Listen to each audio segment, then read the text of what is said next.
En cuanto al enfoque de trabajo que les quiero plantear el día de hoy, debo anticipar que hay un sesgo de observación económica y de gestión pública.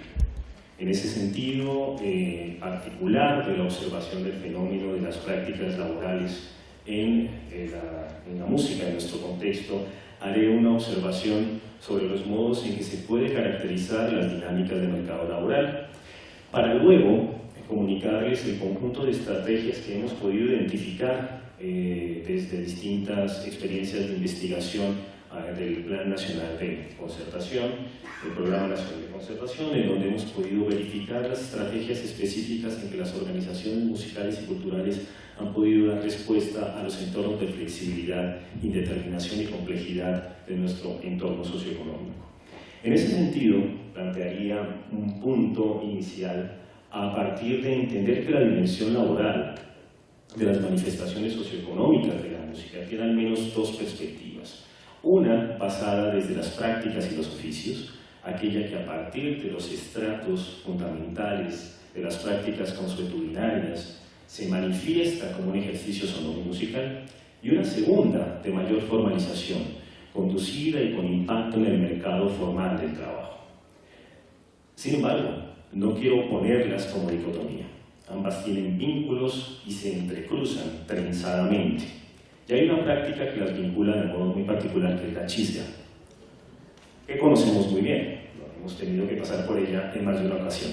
La chisga, o el gig, o el tipo de práctica específica concreta del músico y de muchas de las posibilidades laborales del músico, es fundamentalmente una expresión intermedia y vinculante que viabiliza pragmáticamente las capacidades de oportunidad de negocio y que conecta con eficacia inmediata ofertas y demandas. La chisga es una estrategia fundamental de optimización de recursos y de viabilidad para participar de las ofertas que genera el mercado.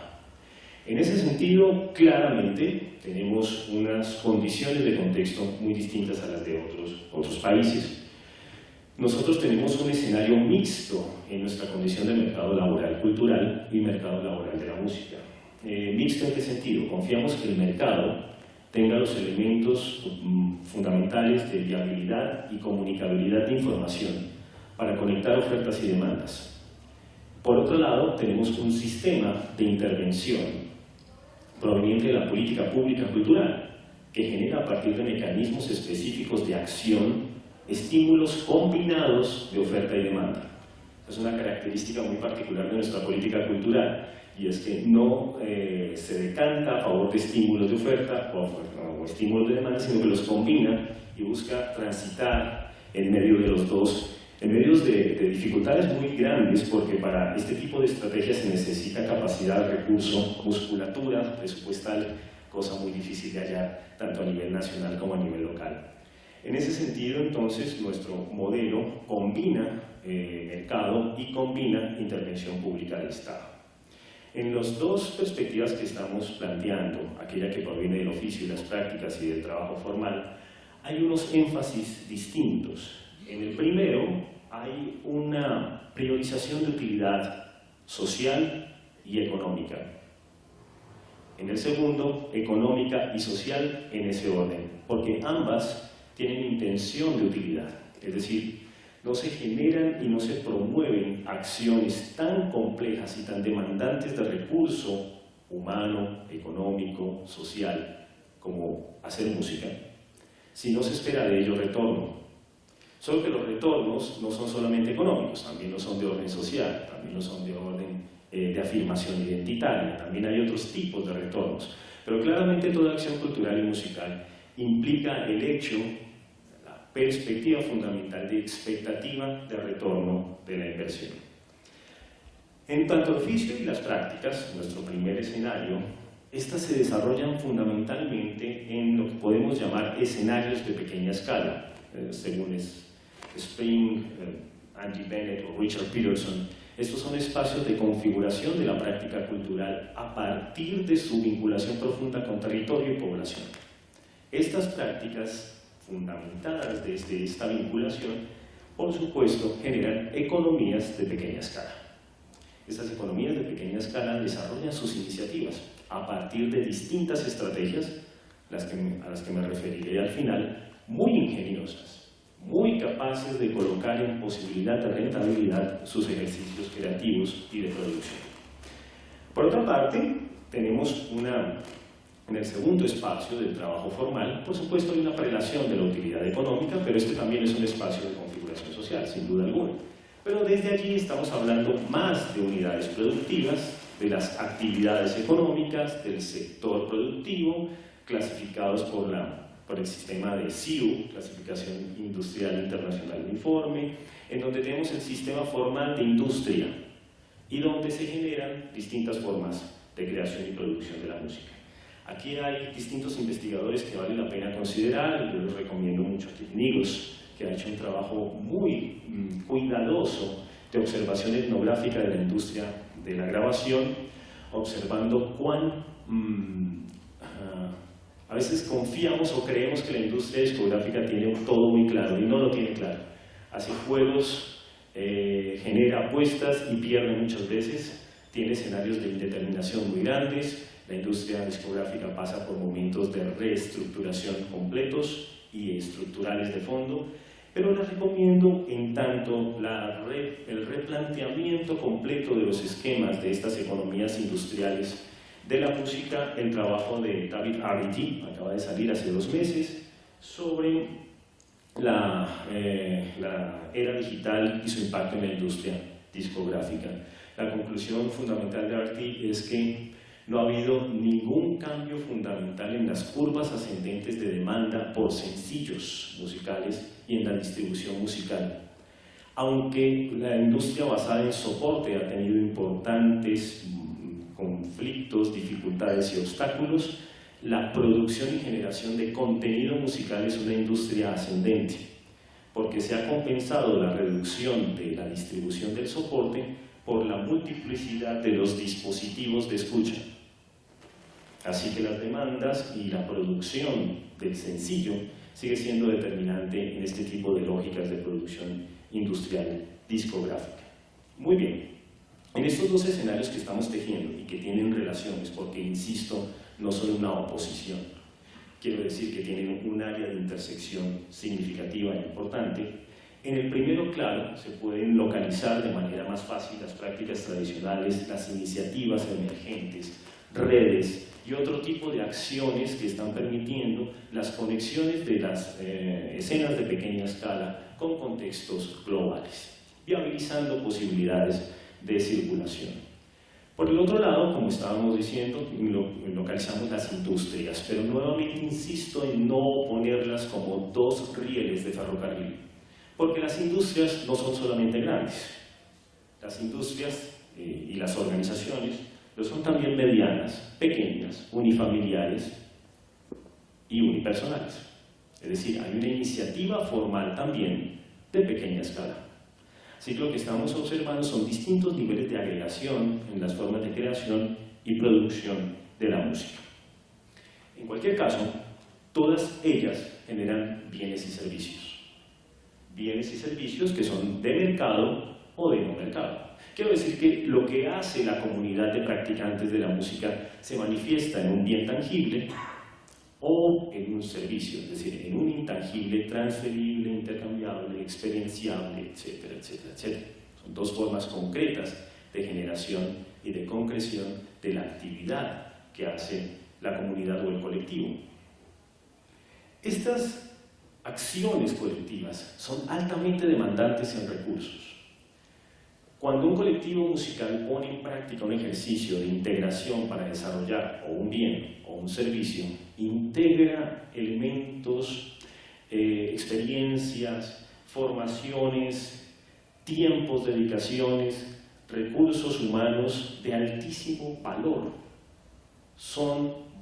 Es muy costoso generar la producción cultural y particularmente la musical. Demanda una importante e ingente cantidad de recursos. Pero los retornos de inversión que se esperan de ellos no son siempre compensatorios, evidentemente, lo sabemos. Mucho del ejercicio musical que efectuamos genera retornos que están mucho más en las dimensiones sociales, humanas, psicosociales, que en las propiamente económicas. El sentido del retorno económico tiene muchas dificultades para poder ser eficazmente compensatorio al costo real de producción de lo musical. Sin embargo, esto que parecería irracional para una lógica de producción de cualquier otro sector, se explica desde la cultura y desde la música por la significación, por los aportes que este tipo de producción y creación genera en el tejido social y que redunda en retornos que no son cuantificables, que no participan solamente, que no se verifican solamente desde simplemente el ingreso económico percibido. Esto genera distintas formas de interrelación, de vínculo y de tejido, que necesariamente son, como en algún texto de hace ya algún tiempo largo escribía, constituyen una multisectorialidad. Voy a explicarlo de esta manera. Las prácticas socioeconómicas vinculadas a lo sonoro musical no son solamente las del músico en sí mismo, son un encadenamiento complejo de producción de insumos, de comercialización de la música y de los productos vinculados a la música, así como de las actividades generadoras de copyright o de derecho de autor. Visto de esta manera, es un encadenamiento mucho más amplio y mucho más complejo. Quiero decir con esto que la impronta, la presencia económica de la música en el sistema económico es mucho mayor que aquella que generan en particular y de modo específico los músicos en cuanto hacen una música que es susceptible de un régimen de derecho de autor. Eso es el núcleo solamente, pero luego y alrededor de él están las actividades de comercialización y luego las actividades productoras o generadoras de los insumos necesarios para la generación y creación de la música. Por lo tanto, hablamos de multisectorialidad y de transversalidad. Esto es propio de la actividad cultural en general, transversaliza todo el sistema económico. Desde hace mucho rato hemos venido insistiendo que políticas públicas de desarrollo económico basadas en cultura serían mucho más capaces de alonar el sistema en su conjunto con muchísima mayor eficacia que lo que ha sido la política en general de promoción de desarrollo económico basada, por ejemplo, en fomento de construcción, de infraestructura. Sin duda es el tipo de inversión clásica, pero hemos insistido que cultura podría proveer un espacio muy interesante para esos despliegues de desarrollo conjunto e integrales del sistema económico. Algún día, tal vez, difícil convencer a un ministro de Hacienda con estos argumentos solamente. Tal vez algún día. En todo caso, quiero hacerles ver que la multisectorialidad implica un tejido mucho más amplio de impacto o implicación de la música y de la cultura en general en la economía. Lo hace a partir de dos encadenamientos. Esos dos encadenamientos son muy significativos dentro de lo que hacemos como artistas y como músicos. El primero tiene que ver con el encadenamiento de producción, distribución, consumo, el encadenamiento clásico de la economía, que tiene que ver fundamentalmente con la manera como proveemos bienes y servicios y estos entran a dinámicas propias de mercado. Pero hay otro encadenamiento, el de creación, circulación y apropiación, que ya no tiene que ver solamente con los bienes de mercado y servicios de mercado, sino con los de no mercado. Tiene que ver con las prácticas, con las experiencias, con las simbologías, con las maneras particulares de constituir vínculo identitario. Creación, circulación y apropiación constituyen formas de la dimensión simbólica de la construcción social de la práctica socioeconómica de la música. En ese sentido, lo que vemos son unos escenarios complejos de mercado laboral, muy complejos y lastimosamente carentes de investigación. Tenemos un déficit muy grande de observación, de seguimiento, de análisis de las dinámicas del mercado laboral, cultural, ni qué decirlo en particular sobre las músicas. En ese sentido necesitamos desplegar por lo menos dos tipos de acciones Primero, investigaciones sectoriales, capaces de determinar calidad del empleo, desempleo friccional, capacidades de circulación, oferta, demanda, etc. Pero también otro conjunto de estudios: simbólico, creación, circulación, apropiación, etnografías, historias de vida, etcétera, que nos permitan identificar aspectos determinantes de la vinculación laboral del músico en contextos en donde este tipo de investigaciones nos permita una mejor comprensión de lo que está ocurriendo en la vida laboral de los músicos y de los profesionales cercanos a la música, o de los músicos que tienen que desplegarse en una complejidad de acciones laborales que ustedes conocen muy bien: el músico docente, el músico investigador, el músico gestor cultural, además de los clásicos, es decir, el músico intérprete, el músico director, el músico arreglista, compositor, etc. Por supuesto, un estudio que deberíamos desplegar muy pronto es el de las dimensiones del mercado laboral de la música, en tanto el mercado laboral formal, el informal y el ilegal, en donde están las prácticas de piratería y otro tipo de acciones que, vinculadas a la música, tienen necesidad de observación. Aunque bueno, en ese sentido, la observación de los aspectos informales e ilegales de la economía tiene un reto gigantesco, y múltiples sectores de la economía son muy difíciles de observar desde esa perspectiva. Pero el comportamiento de la piratería ha sido un factor muy interesante de observación en los últimos años. Por ejemplo, las dinámicas de la piratería en la producción de soporte decayeron verticalmente en los últimos 3 años. Las piraterías se están desplazando a otro tipo de estrategias, y aquella que identificábamos claramente está teniendo modificaciones muy interesantes que vale la pena observar.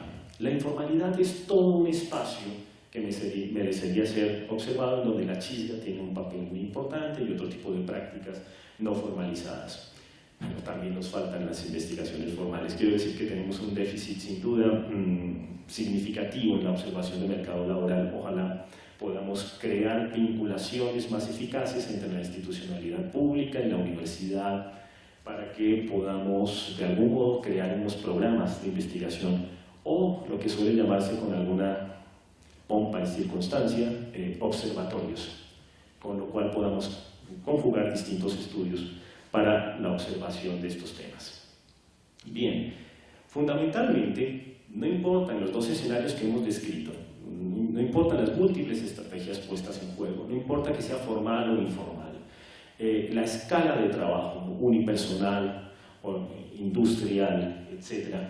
Lo que se observa, y a lo que me remitiré en los minutos que faltan, son estrategias que han permitido a los colectivos y a las organizaciones que producen la música y la cultura vinculada al sonido y la música modos de sostenibilidad, posibilidades de permanencia, recurrencia, subsistencia durante periodos largos de tiempo, confrontando con esto las variaciones, las indeterminaciones de contexto, la variabilidad de las circunstancias en las que se desenvuelven.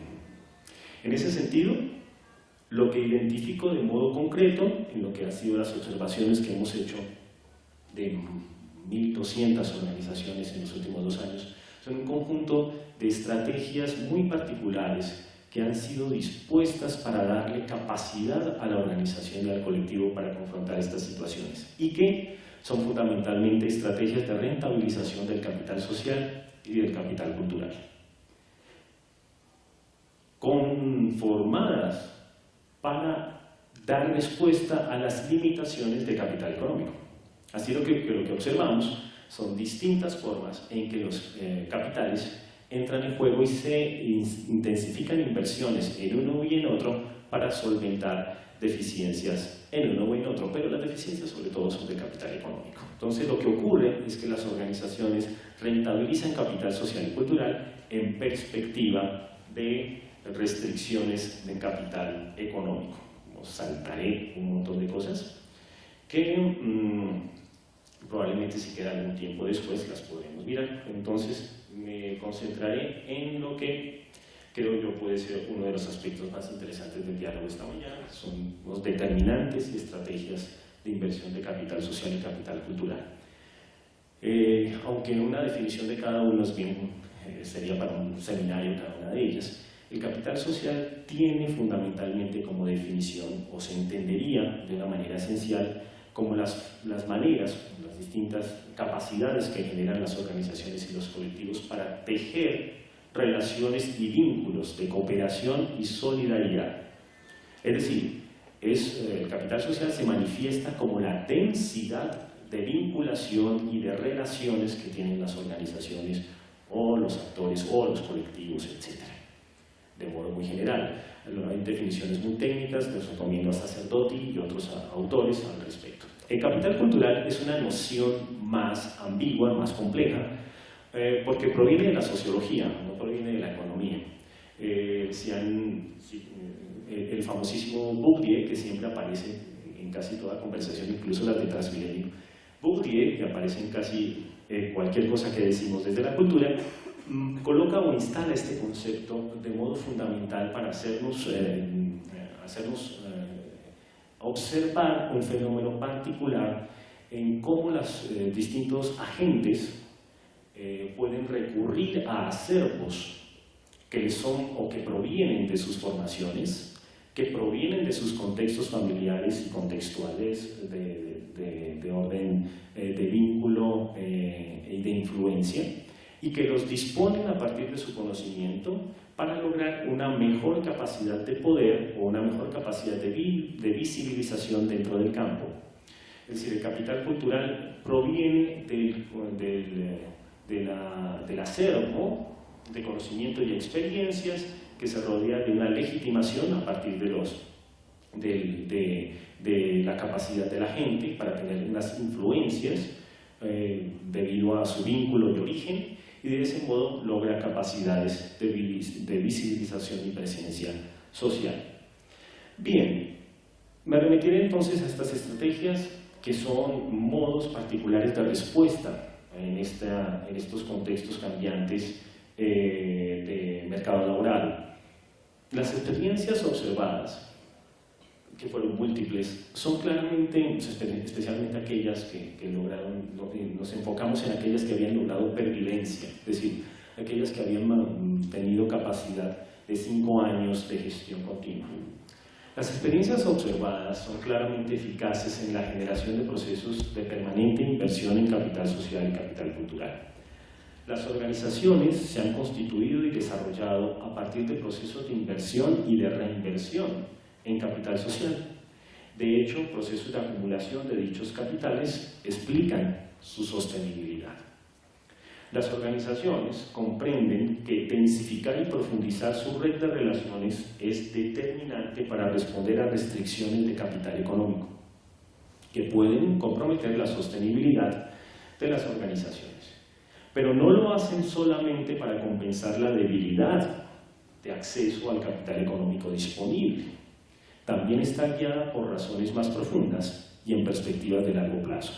Esas razones profundas son fundamentalmente emocionales, afectivas y de sentido de afirmación identitaria.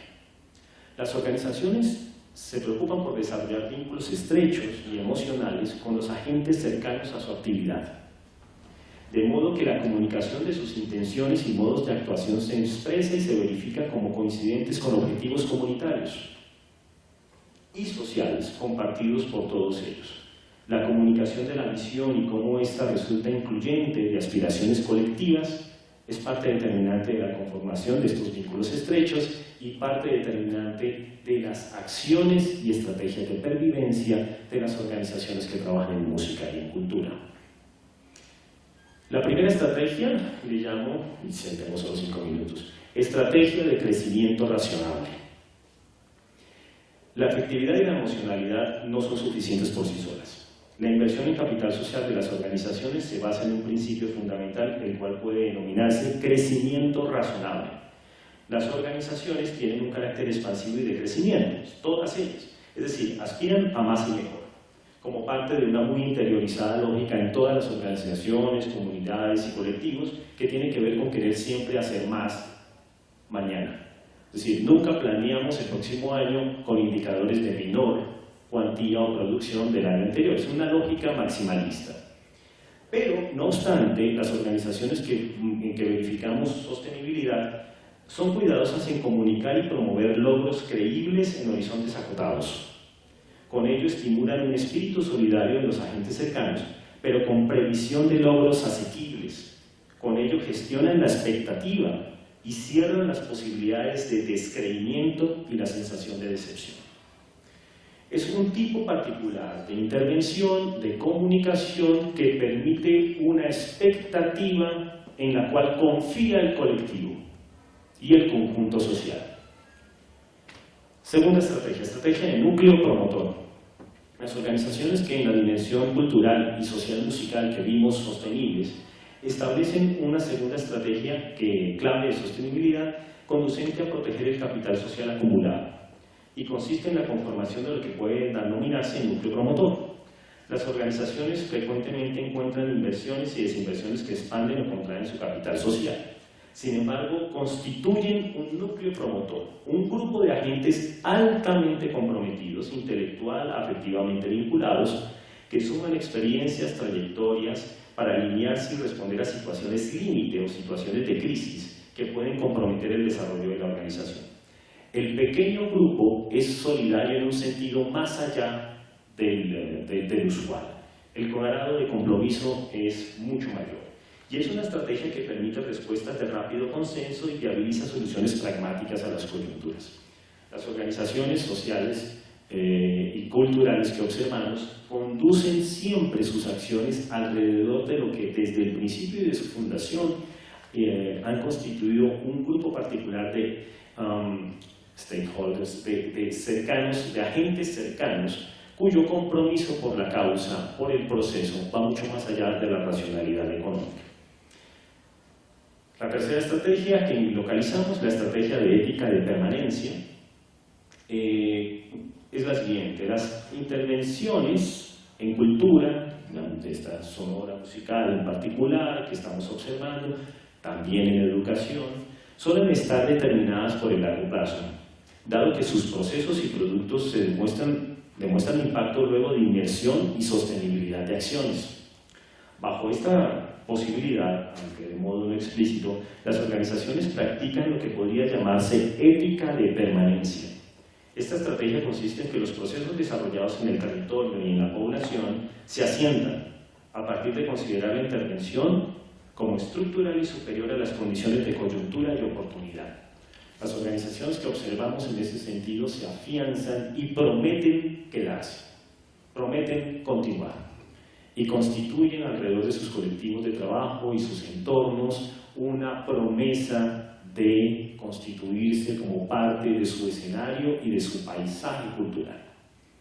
Con esa promesa logran un vínculo estrecho y de apropiación con sus entornos. Estrategia de horizontes de planeación múltiple. ¿Cuánto me falta? Bueno. La planeación múltiple no es otra cosa que poner en juego distintas cartas. Constituye una simultaneidad de acciones hacia objetivos de corto, pero al mismo tiempo largo plazo. Una combinación de expectativas y de procesos que conducen a actuar en el corto plazo, pero siempre con claridad de objetivos de largo plazo. En ese sentido, se duplican y son capaces de comprender la necesidad de observar largo plazo, así sean organizaciones pequeñas, así sean grupos y colectivos de muy escasos miembros. La siguiente estrategia es la de formación. La organización se entiende formadora.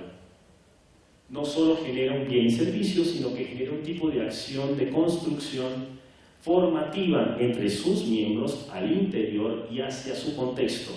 Esto, hay una teoría, hay un conjunto de teorías muy interesantes organizacionales al respecto de Peter Senge, que habla de la organización educativa, la organización educadora. La organización no solo genera bienes y servicios, no solamente provee satisfacciones a la demanda, forma. La organización forma, es decir, educa a sus miembros y educa a su contexto. Cuando esto, aunque no sea explícito, ocurre, se tejen unas capacidades incluso transgeneracionales en la presencia y procesos que hacen las organizaciones musicales y culturales. Redes integrales. Esta estrategia tiene que ver con cómo las organizaciones y colectivos se vinculan no solamente localmente, sino transversalmente a otro conjunto de actores vinculados en red, lo que les multiplica, lo que les permite, lo que les provee una mejor capacidad de diálogo e interactuación. Las redes no son solamente aquellas que están en Internet, evidentemente, como no son solamente aquellas que se establecen a partir de vinculaciones formales. Las redes son solidarias en un sentido amplio, las redes tienen que ver con intercambios de experiencias y procesos, solidaridades de muy distinto orden, y no todas son entre músicos, son entre músicos y productores, músicos y dueños de bares, músicos y son múltiples en los distintos roles, y las capacidades que esto permite generan algunos estímulos que permiten encontrar alternativas ante restricciones y adversidades contextuales. La reivindicación territorial es fundamental. Muchas de estas organizaciones se afirman apropiadas y se afirman como parte cultural y expresión cultural de su territorio. No solamente estoy hablando del territorio en el sentido de los territorios en las músicas tradicionales, donde esa vinculación territorio-práctica musical es muy fuerte. Hay territorio simbólico, es decir, también aquellas organizaciones musicales, aquellos colectivos musicales que manifiestan un territorio que no es geográfico y físico, sino un territorio simbólico. ¿Qué es un territorio simbólico? Tiene que ver fundamentalmente con cómo se determina un lugar que ya no es un topos, sino un lugar de prácticas y de convergencia de intereses. Y en ese sentido, las maneras como se han constituido sitios, redes sociales con practicantes de distintos géneros musicales a lo largo y ancho de geografías nacionales y mucho más allá de las geografías nacionales, implican vinculaciones en este sentido poblacional y territorial significativos. Son formas de restricción del target, son formas de restricción de los públicos a los que aspiran a alcanzar, pero son muy eficaces para lograr vínculo estrecho y permanencia a largo plazo. Eso explica por qué algunas prácticas musicales optan racionalmente por públicos relativamente pequeños. La última estrategia tiene que ver con cómo la práctica laboral es experiencia de vida, es proyecto vital, cómo no hay separación entre las dos cosas y cómo entonces desde esta lógica se integran todas las dinámicas de la vida cotidiana, tanto particular y familiar como de la comunidad, en el propósito de desarrollar la iniciativa socioeconómica musical. Todo esto conduce a un punto fundamental de reflexión con el que cierro: la observación de los contextos, la observación de las demandas, la observación de los consumos, la observación del interlocutor, la observación de la comunidad, la observación del público, el otro. Es el elemento sustantivo para poder comprender de mejor forma las dinámicas de intercambio que generan las prácticas socioeconómicas de la música. Muchas gracias.